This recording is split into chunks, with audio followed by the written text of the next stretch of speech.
بسم الله الرحمن الرحيم إذا جاء نصر الله والفتح যখন আসবে আল্লাহর সাহায্য ও বিজয় ورأيت الناس يدخلون في دين الله أفواجا এবং আপনি মানুষকে দলে দলে আল্লাহর দ্বীনে প্রবেশ করতে দেখবেন।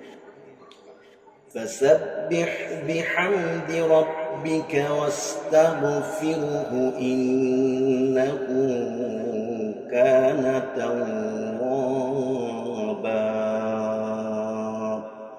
তখন আপনি আপনার পালনকর্তার পবিত্রতা বর্ণনা করুন এবং তার কাছে ক্ষমা প্রার্থনা করুন, নিশ্চয় তিনি ক্ষমাকারী।